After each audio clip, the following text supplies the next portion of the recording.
So I've always been open about the fact that as progressives, I think it's important that we try to be as reasonable as possible.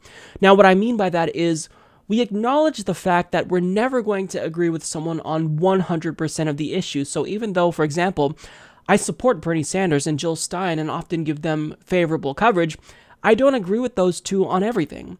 So with that in mind, I think I'm a pretty reasonable person, even though my detractors would say otherwise. But there's one issue, however, that to me is becoming non-negotiable very quickly, and that is a single-payer healthcare system. I'm not willing to budge on this issue, and I think that at this point, I'm willing to reject any politician that doesn't get on board with this, regardless of how progressive they are. I mean, it'd be a really difficult thing for me to do, to vote for someone who is progressive on every other issue with the exception of single payer, because I mean, I'm done talking about how people in this country are going bankrupt and dying even if they have health insurance coverage.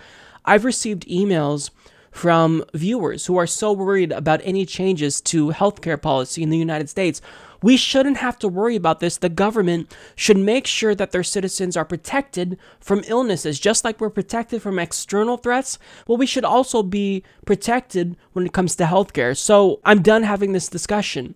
If you're progressive on everything else with the exception of single payer, I'm not voting for you. I can't take you seriously. Now, it seems as though I'm not alone when it comes to single payer, kind of being that line in the sand that progressives aren't willing to budge on.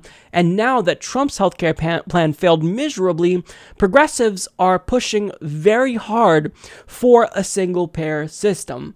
And this is worrying some Democrats because they're beginning to realize that if they do decide to run in 2020, in 2018, even in the midterm election, they will face a single-payer litmus test.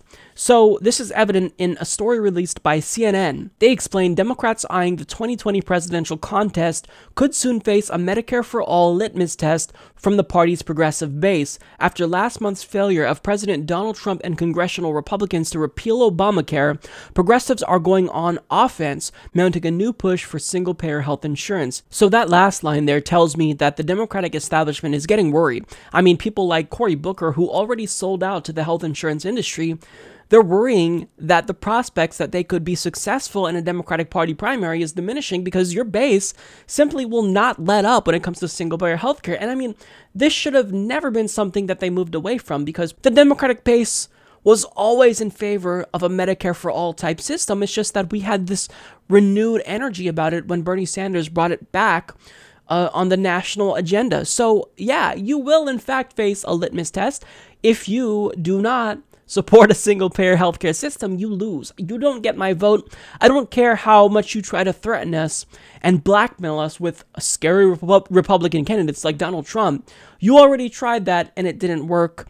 And you're not going to win. I'm not voting for you if you do not support single-payer. So if the Democratic Party nominee does not endorse this idea that we should expand Medicare to everyone, I do not think I can support this person. I really don't. I don't know who that's going to be at this point, but I don't.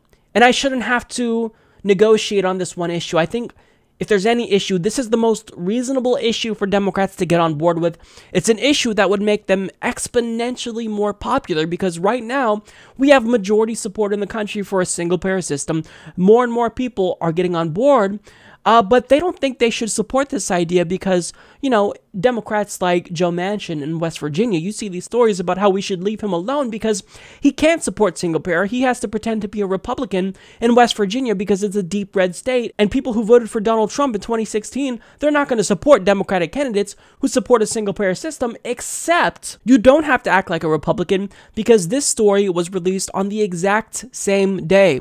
So a focus group of Trump voters that were enrolled in Obamacare were surprisingly open to the idea of a single-payer system.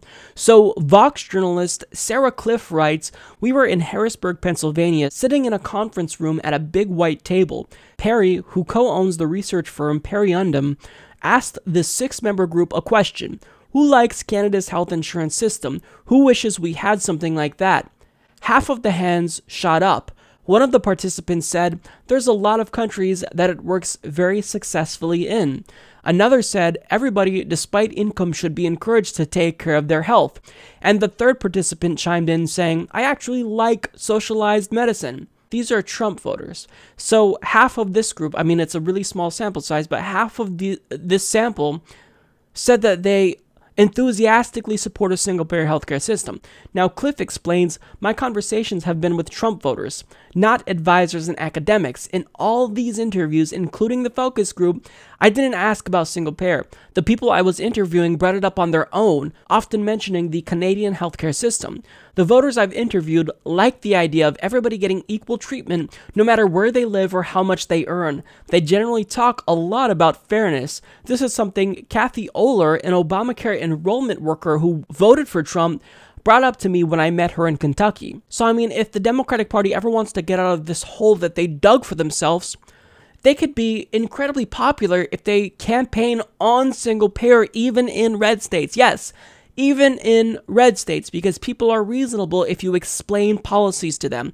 So if they honestly make 2018 and 2020, make single payer the focal point of those elections, and they say, "Look, give us the White House, give us Congress, we will fight to make single payer a priority, and on day one, we will pass it." If they do that, they can win. They can actually win and take back all branches of government.